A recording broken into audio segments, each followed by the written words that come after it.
in February. It presented to us in February, and MANRS compliance is something we can all do. It requires some technical time and some technical expertise, but it is not something that is expensive or requires a lot of budget. So it's something that I encourage you to lean into if you're able. The other thing to be well aware of is there's a lot of expertise sitting in REANNZ, sitting in R&E, I know, and elsewhere around the globe who can support your technical teams with the MANRS compliance.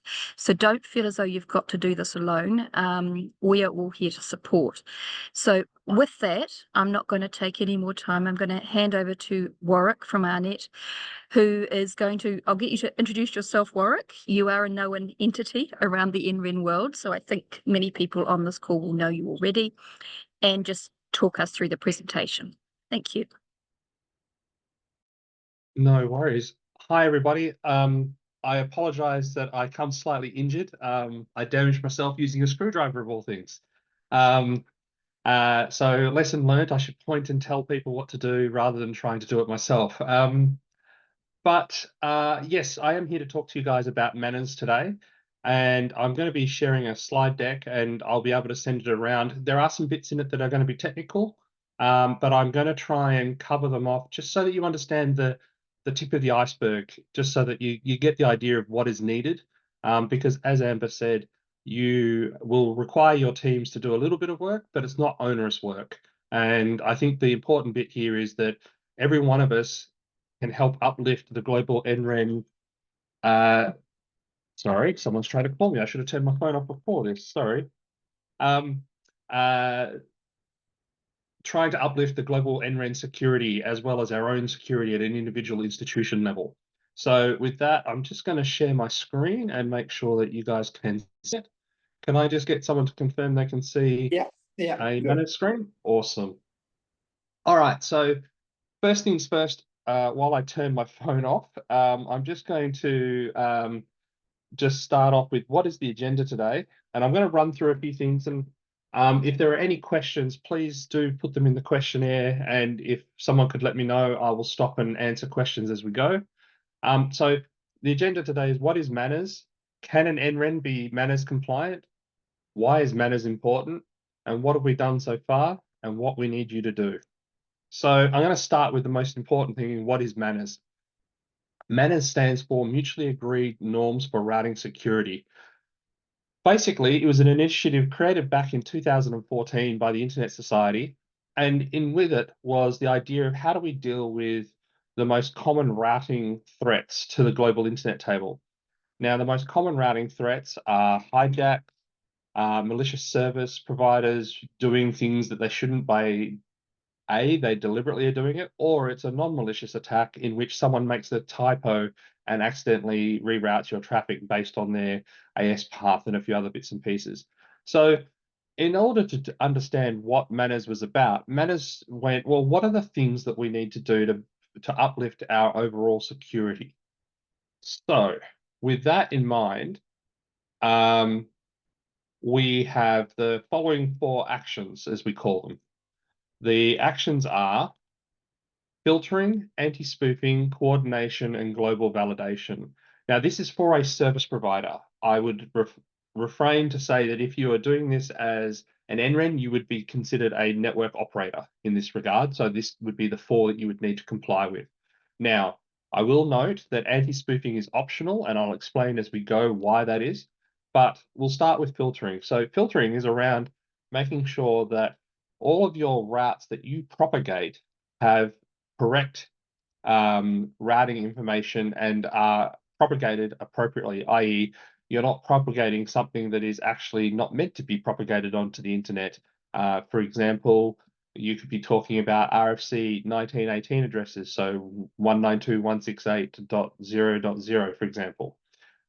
You could be advertising 8.8.8.8 internally in your network, but you really shouldn't because that's actually on Google's network, things like that. Anti-spoofing, as it sounds, is around the idea of us actually preventing traffic from leaving the network that is not actually originating from within the network. So the way to think of this is if someone was to actually go and apply a DNS amplification attack, they can use it to target from your network for your network to then attack someone else. So the important bit here is to try not to do that. There's other things such as BCP 38, best community practice, which describes how to stop this, and that falls under one of the recommendations from MANRS.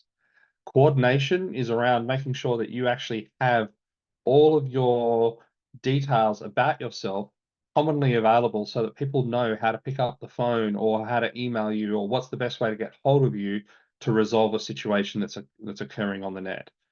The other one is global validation, and this is to facilitate routing validation at a global scale. So this is making sure that, you know, the IP address range, and I'll use an example of 138.44.0.0/16 that is owned by AARNet is originated by AARNet and is being accepted in the right locations.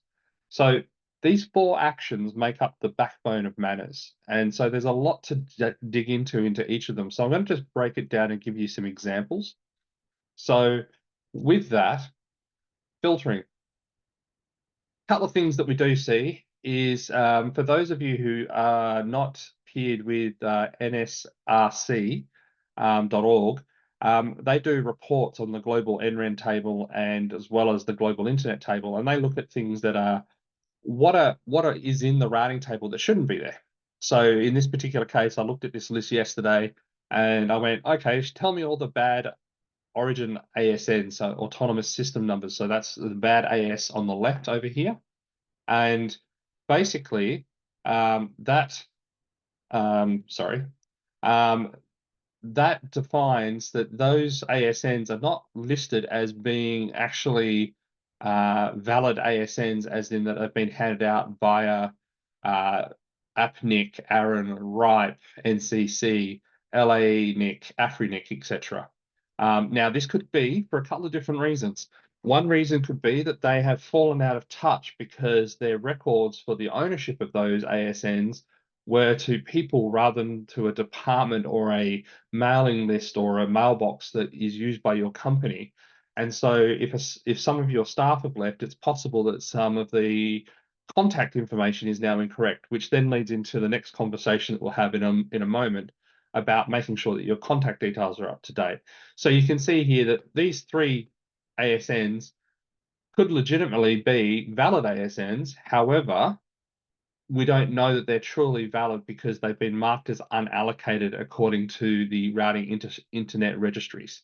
So that's something that we have to take into account very carefully when we're filtering, because it could be that we legitimately then begin filtering an active network, which we obviously want to be very careful about. So following on from that, advertising unallocated addresses. This happens quite a fair bit, where we see certain networks being advertised and so forth. So you'll notice this one here. So the 192.192.196.0/24, I have a sneaking suspicion, if I recall, that is a IPv6 to IPv4 gateway address. That shouldn't be advertised to the global NREN table, for example. And then these IP blocks that are listed here appear to be currently advertised by the Indonesian REN, but potentially they are not actually allocated to them, which is why we then need to go and have a look and say, well, why is it there? As I've said here, private IPv4 addresses should not be advertised into the global routing table or the R&E table because it then causes significant confusion and is a risk of compromise. So that's filtering. I'm going to move on to anti-spoofing. And anti-spoofing is around the idea, as I said, that someone should not be able to send traffic through your network pretending to be from someone else's network. The way in which the MANRS project recommends that you do this is it says, well, you should really put some form of check on your router to make sure that the traffic that is coming from your client is actually your client's registered IP space. Now, there are a couple of different ways to do this. The most simplest way for most people is to use URPF, so unicast reverse path forwarding checks. The other way is to also have a custom ACL that's written on a per customer by customer basis that you apply to your interface on your router. CADA has this tool that has been around for many years. You can run it on your PC and so forth. This is when I used to run it on a Mac machine in the office as a test.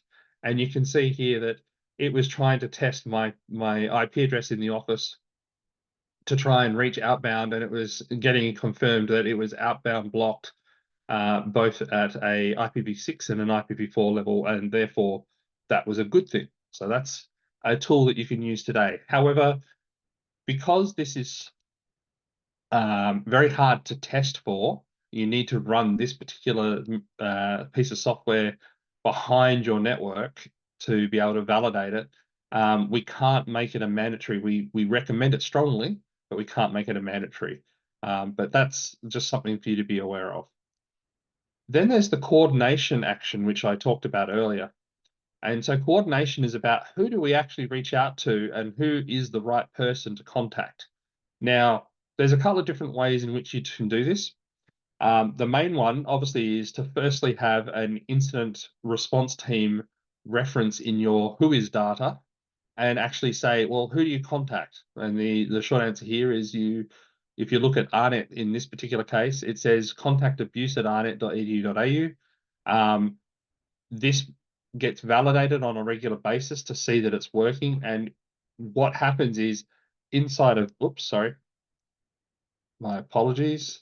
Inside of AppNic's records, you can actually say, hey, this didn't work for me, and AppNic will then change that record to say, okay, we're going to go and reach out and see if it is validated or not.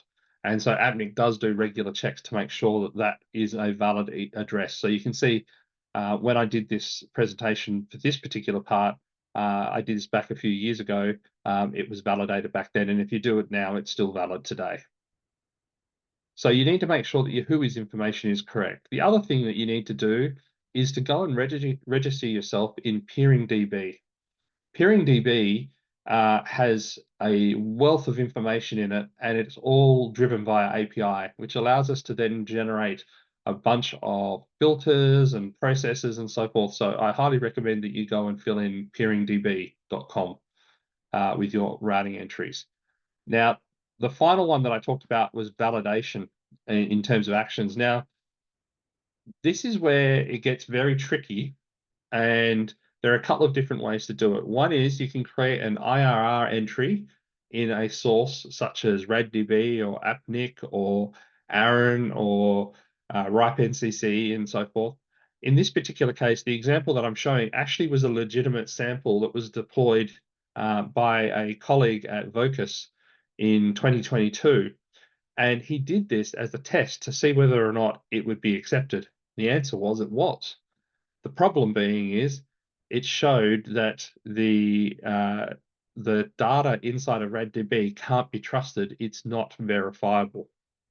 So the problem being is you now need to think about, well, if you're building your route filters based on RADDB information, is RADDB the right place to do it from? And the short answer is it's slowly becoming the wrong place, but there is a lot of work for some people to do to move from this, because some of us have historical entries for 30 years in there. So again, I'll talk about this a bit more as we go through the pack a bit further. The other part of validation is making sure that each of you creates a route origin authorization for your IP blocks. So you can see here, I've used an example here to give a bit of a description of what's going on, where I've said, we want to make sure that 138.44.0.0/16 can be announced up to a /24 as the most specific route, but it has to be originated by ASN 7575. Now, the not valid before and not valid after is part of the keychain validation. But the intent here, and I use the word intent very carefully, is to explain to you that this is the way in which you tell people how you intend your network to be reachable. You intend that it will always be originated by AS7575. So if someone does a entry that starts announcing 138.44.0.0/16 with 7574, for example, it will not actually propagate out onto the internet if a valid route origin authorization has been created. So can R&E networks be MANRS compliant? Well, in short, yes. And I'll show you a few of them that are. Challenges come when we, as NRENs, try and comply with the filtering and global validation actions. And this is because currently there's about 120 research and education networks in the world. But behind all of that, we tend to, unlike traditional service providers, we actually actively work to provide mutual backup paths to each other in case of, fiber cuts between countries and, undersea cable damage and things like that. So what we need to do is to work through a process of actually creating appropriate IR record policies to actually tell people this is what we expect to happen in this scenario, and we will back up this party's route. So an example of this is if AARNet was isolated from the United States and Asia, we might not be isolated from REANNZ, for example. And so REANNZ could, in good faith, provide us connectivity to the rest of the world. But to do that, we would need to make sure that the IRR policy and so forth is set in place. Again, this is all important things that need to be taken into account, but it can be done. So I'm going to just run through a bit of how AARNet stands at a MANRS compliance level. Some of you will be able to do this because you are MANRS compliant, MANRS participants, and you can go and see this for yourselves. But if you look at AARNet's results today, filtering, we're at 87%, and this because we have a couple of areas where our filtering isn't complete. And so we have a couple of areas where we learn some routes where we don't apply checks, and we need to fix that. And that's an ongoing process where we need to keep working to improve it. Coordination, we're at 100%. Routing information in the IRR is at 100%. And routing information RPKI is 22%. Now, I will explain that one in more detail in a moment, but I want to bring you back to the anti-spoofing. You might notice there's no circle there. And that's because no one is running the CADA tool behind our network at the moment. Now, if we were having someone to run that tool, we would get a response, and that response would either be 0 or 100. And in this particular case, knowing the last time I ran it, it was 100, I would be fairly confident we would get another 100 there. But I wanted to show you this to you so you can understand. The other thing is there is the observatory. And the observatory provides you with a whole raft of information that you can utilize to understand your state of routing security. So if you have a look here, I'm showing you the current month. The current month says that on the AARNet network, there has been 0 route misconfigurations, 0 route leaks, and 0 bogon announcements. If you look at the culprits in the middle, it says that there's been 0 culprits. And if you look at routing information, all 179 routes advertised by 7575 are registered in a internet routing registry. If you look further down and you come down to routing information, you'll notice that 40 routes are valid, which makes up about 22% of our network, hence the 22 down the bottom in the red circle. The unknowns is 139, and these are routes that are announced by AARNet originating from AS7575, but these are routes that are our customers' routes. And so we need our customers to actually go and create rowers for those routes. That way they move from unknown to valids, and that will fix that one up as well. So that's that part. The other part is that there is a tool you can use at rower-stats.manrs.org that allows you to actually type in your ASN and see how you're doing in regards to rower stats. So again, if you look at this one here, if you were to take the previous page, which said we had 179 routes, which if you add the IPv4 and the IPv6 totals together, you get 179. It shows you the number of valid IPv4 routes. It shows you the number of valid IPv6 routes, the unknowns, and the invalids. To be crystal clear, an invalid route should not be announced by a service provider. But sometimes they are for research purposes. So we just need to be mindful of that. But generally speaking, an invalid route should never exist in your routing table. So why is manners important? This is probably the crux of the matter, and I'm going to take a moment to explain this in a bit of detail. So back in December 2018, just as exams were starting to finish up, one of our clients had a /16 become suddenly announced in the United States for approximately 24 hours to Google.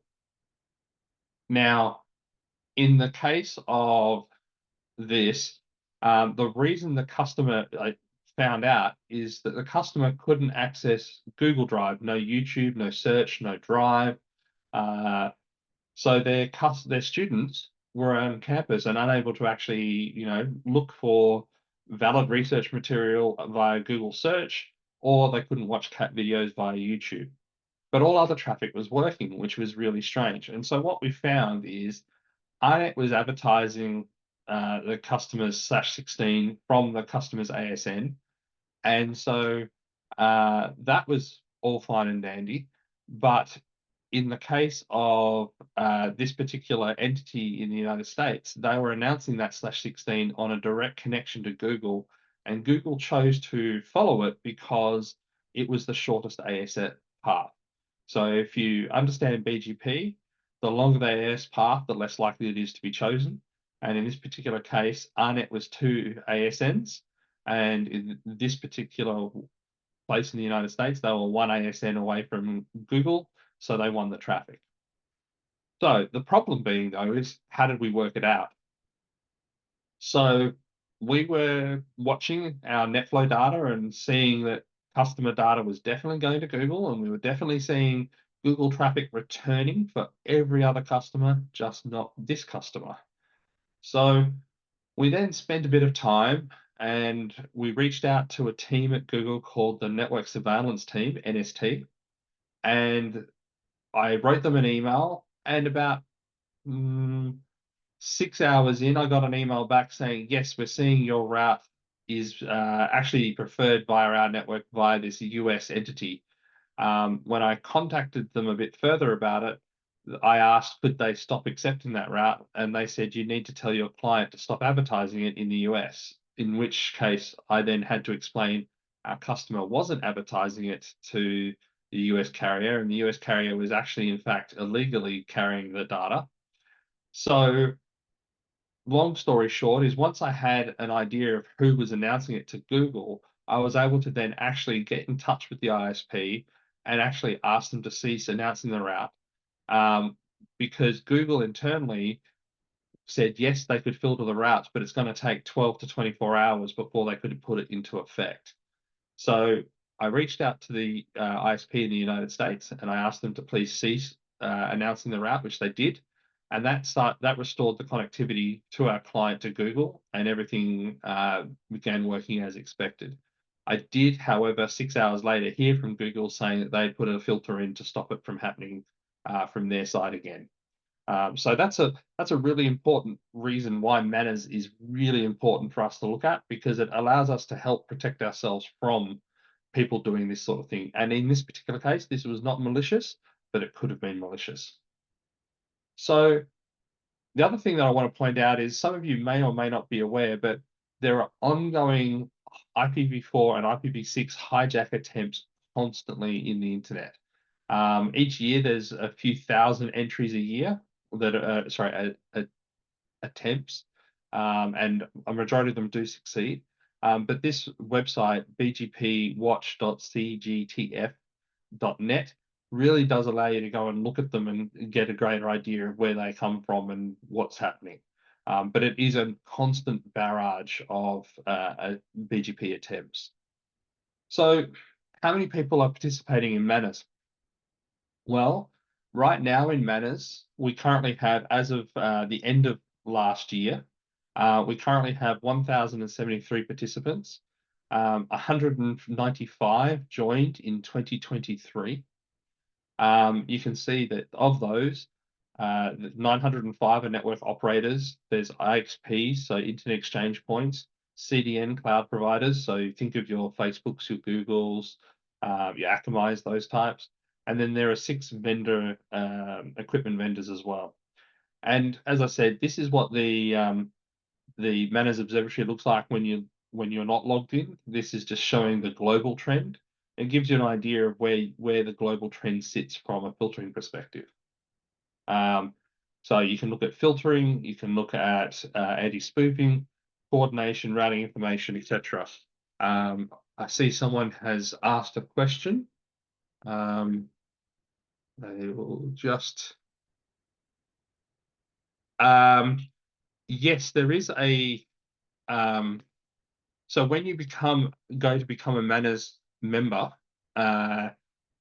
you go through a process that actually reviews all of your data to see just how much of your data is valid. So what I will do is at the end, I'll run through that and explain that a bit further for you.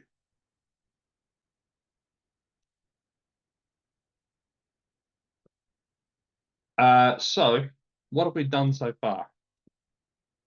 As I mentioned before, there are a number of NREN Manners participants. These are just a few.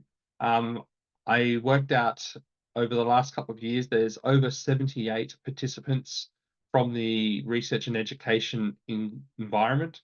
So that's national NRENs, that's local RENs, that is universities, education institutions, universities, down to individual school campuses. So there's definitely a path forward. And as Amber alluded to earlier, there's a number of us that will help reach out if you'd like help getting yourself Manners certified. We can certainly help you go through that process. So I want to bring around to, well, what is it that we need to do? Well, the first thing you need to do is to start deploying route origin authorization where possible. Now, it only takes a couple of minutes to create, but you do need to be very careful about when you create it, because if you get it wrong, you will take yourself off the internet due to the number of people that are now actively doing what is known as route origin validation. So this is where you drop invalid routes. So you want to be careful that you get this right. So if you need help and you want assistance, my details are at the end of this slide deck, and I can certainly put you in touch with others as well to help if you need more. So first things first is I need you guys to go and get your IT departments to always create an IPv4 and an IPv6 or ROA, a route origin authorization. That's the simplest thing they can do. Now, the only reason I said if you're not held back by legal issues is up until last year, there was a significant hurdle for historical routes being accepted for route origin authorization being created. And this was due to the fact that a lot of universities and so forth had their IPs allocated before the likes of AARNet or APNIC were created. Over the last couple of years, APNIC and AARNet and RIPE and that have all made significant efforts to try and improve and have historical routes validated and then confirmed as current routes, so that people could move forward. Now, some people wanted to do this. Some people didn't want to do this. The main reason to drive this forward, this historical to current, is it allows us to validate that you have a legitimate IP block and allows us to do this route origin validation, and it allows us to create entries. And also, if you have a historical routing entry, sooner or later, someone will stop you from updating whois data, and we will no longer have the right people to contact to say, hey, what's going on with this IP space? So it's very important that you take this opportunity while you can to create those entries and to move forward.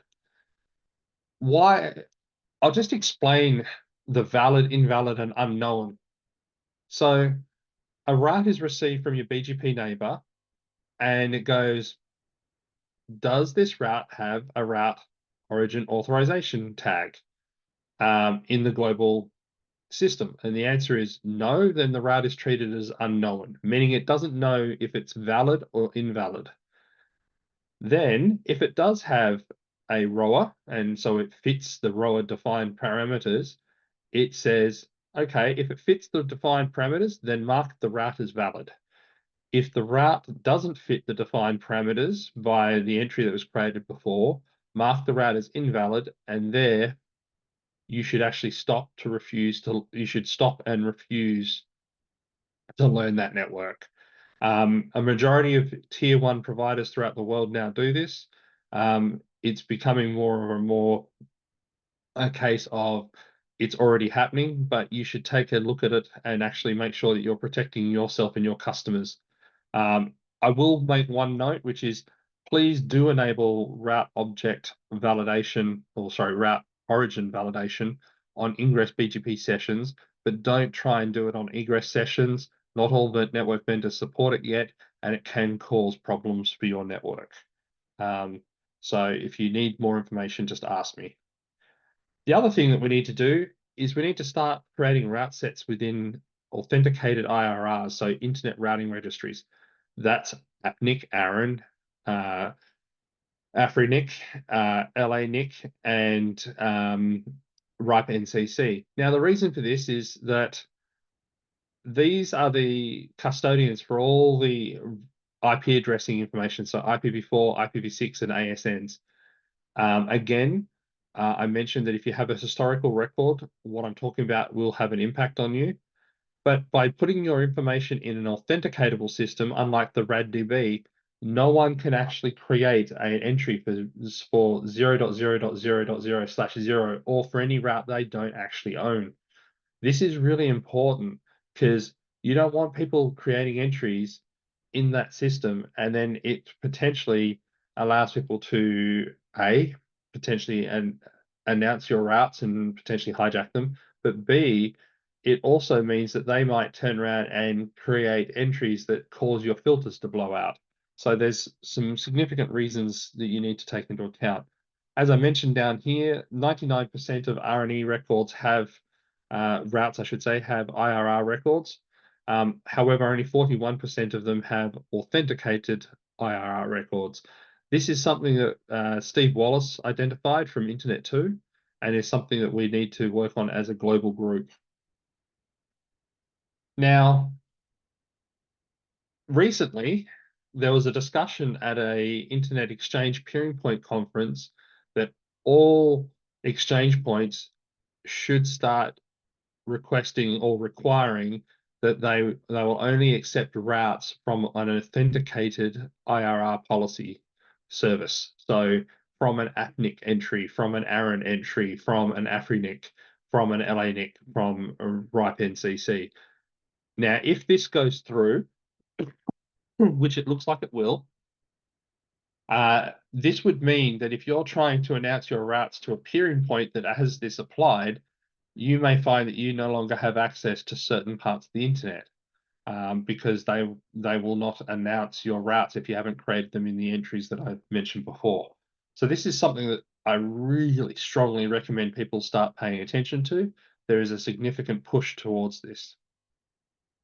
So some final things before I wrap up, and then we can have some conversation and talk through various bits and pieces. MANRS resources, there's a whole bunch of resources I've mentioned throughout this presentation, but there's the observatory tools, reports and research, and there's also some promotional materials listed on the MANRS website. The other thing that I would mention is that currently the NREN community is represented by 2 people on the MANRS steering committee, both myself and Andrew Gallo from the University of Washington are on the steering committee, and in fact, we are the chairs of MANRS. So if you have questions, we are definitely the right people to come and ask, and we can help you with that. The other thing is, some of you were wondering, well, how do you go about actually working out if you're compliant or not, and so forth? You can go to this URL, and you can start the process of joining MANRS, and the team behind the system will actually work with you to make sure that you, they'll give you some reports to say where they think you are on the filtering and the anti-spoofing and the coordination and the global information. And that will help you very easily become a member, because it tells you where you need to go and work on. You may be completely compliant, you may not be, but at least this will help you in regards to identifying the requirements and so forth. Again, if you have any concerns or questions, you can contact the Manners team via the contact page on the website. Or if you wish to reach out to myself, you can reach out to myself at warrick.mitchell@arnet.edu.au, and we can talk through any of your concerns around Manners there. And with that, I will stop there and give time for questions if there are any questions. Yeah, thank you. So maybe, Eric, should we answer the question that was asked already? That's one. Yeah, so the benefits, is there an authority that certifies the network as Manners compliant? There is no authority other than Manners itself that defines that someone is a participant. However, Manners is going through a process of creating a certifiable process that confirms that you are compliant and you're actively complying. That's called the Manners Plus initiative.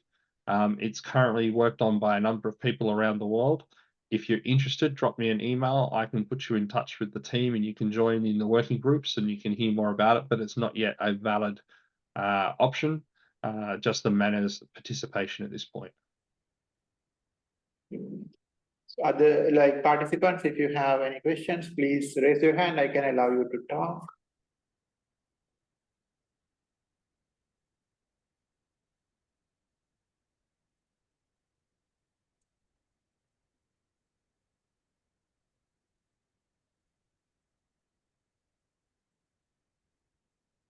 So while they are figuring out, let me ask one more question. So how tedious the process is to join? It's not tedious. It's a case of you drop them an email with your, as I said on the form, you fill it in. They'll ask you some questions. They have a tool that spits out what they think straight off the bat, and they'll ask you to explain a few things. So you might be announcing some routes and they'll go, why are you announcing these routes? And you'll go, oh, that's actually a mistake in our processing. We'll go fix that. And then they'll see you make a change and they'll go, okay, you're complying with that. That's great, moving forward. And that's why I say reach out to the team. The team can help you through the process. It's not just you submit the information and we go yes or no. It's we want you to improve. We will work with you to improve. So I'll give an example. We have been working with a number of tier 1 entities throughout the world, and it's taken us 2 years to get them to Manners compliance level. But that's because their networks are so big. But the reality is that in most cases, I can tell you that when I submitted AARNet's form, AARNet, it took me, I think it was 4 emails and a week to become Manners compliant. Now, admittedly, we were doing a whole bunch of things around the anti-spoofing and the validation coordination. The filtering was one area where we were seen as being pretty good, but there was a couple of areas where we needed to work on, but that was acceptable. And so the fact that we were showing that that was the case was then, okay, they're actively doing it, and you could see the changes month by month by month, if that makes sense. So that's why I say Manners is a journey. It is not just you do it once and you set and forget. You've got to look at it from this perspective of Manners covers off, routing security, but it's also intent. What is your intent of your network? What do you intend it to do? Do you intend for someone to be able to announce this route, as I mentioned before, when they shouldn't? But the problem being is because of the way BGP is designed, there's no way for me to validate it in today's version of BGP. You've got things like BGP-SEC, ASPA, and other bits and pieces that will be coming down the pipeline fairly soon. When those come down, then we'll have an opportunity to apply more granular control again. But right now, Manners is not the silver bullet, but it's trying to stop the stray bullets, if that makes sense. It's to use a term, to stop the fat fingers from making a mistake on a keyboard. you know, it's as simple as that. But by doing a few little things, you can improve your routing security posture significantly. Thank you. That makes a lot of sense. Anyone else have questions or comments? I do have a question for the group. Who here is or isn't MANRS compliant? If you could just put in the chat, it'd be really interesting to see how many of you are actually already MANRS compliant or are not MANRS compliant.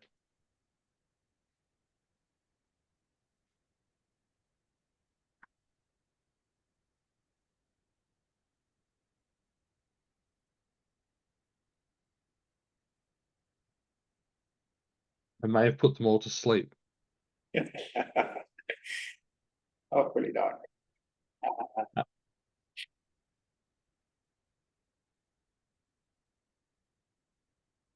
So I can answer, we are not from Learn.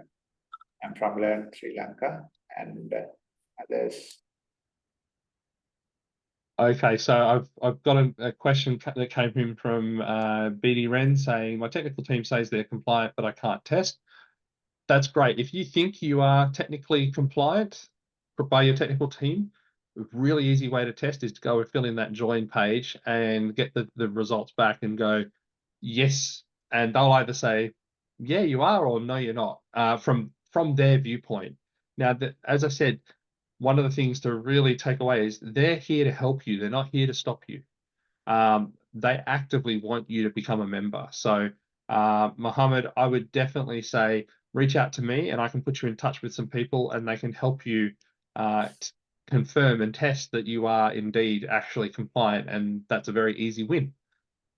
And in the same case for yourself from Learn, if you are in that sort of position, all you need to do is provide me with your ASN number and I can go and get you the details about your network and get you a report that gives you an idea of where you stand on that subject. And the database and the list that you have, is it when you fill in the form and when you sort of are okay, you are there, is it? I see that. So when you go to the MANRS webpage and yeah, so they have a, I see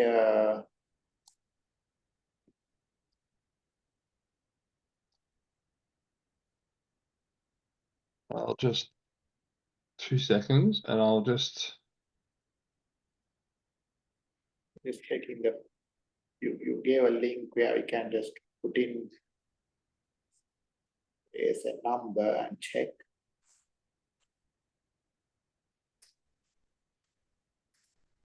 okay. If we go to share screen, if I go to, where is it? Okay. Hopefully you can see a browser open now. Okay. So I can search for specific networks. So if you tell me your ASN. Yeah, so my one.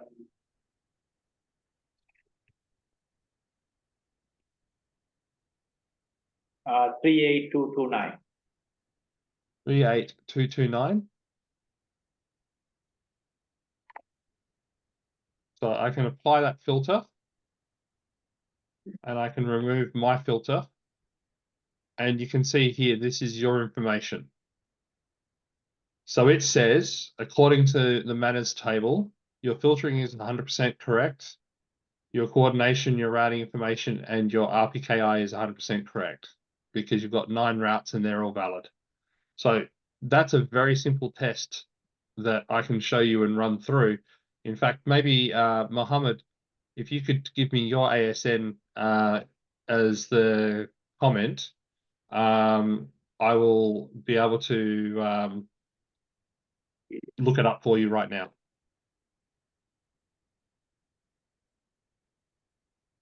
So BDREN is 63961.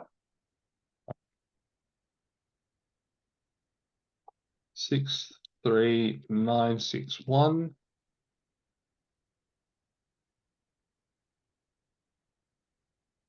Okay, and so you are also very much what I would consider very close to being conformant. So this gives you the indication that yes, you should go through and comply. because you should hopefully go through very easily.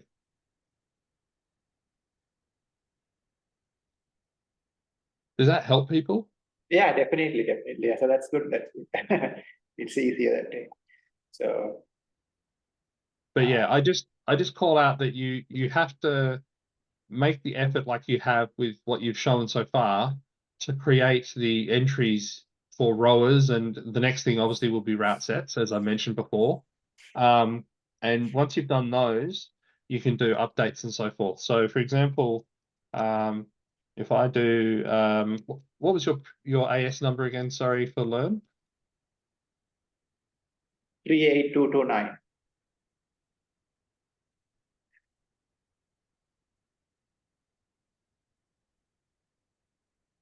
So earlier I mentioned that you need to create entries in PeeringDB, for example.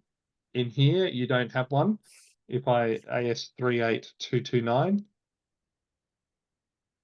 it doesn't have an entry. But if I was to type in, say, AARNet's ASN,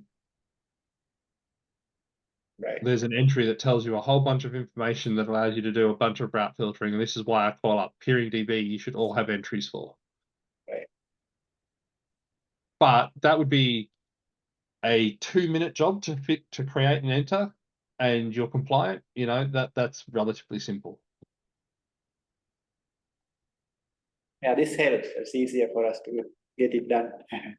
So and again, if you have questions or concerns, or you want to run past someone and ask the question, you know, does this sound right? Does that sound right? More than happy to jump on calls. And as Amber alluded to, there are people at REANNZ, there's people at R&E Networks, there are people at Internet 2. Obviously, we'll help you out wherever needed. Thank you very much. Any other questions from other participants?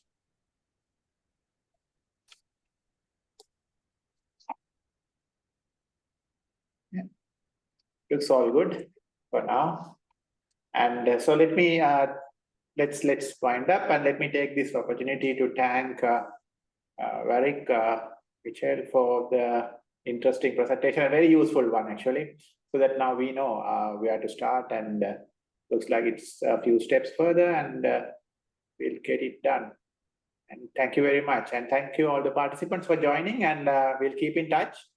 We'll be sharing this slide deck. I hope that's okay, right? Yeah, I'll send it around. Thank you. So we'll be sharing the slide deck, and also we'll keep in touch for future webinars. Thank you, everyone. Have a good day. Thank you. Cheers, everybody.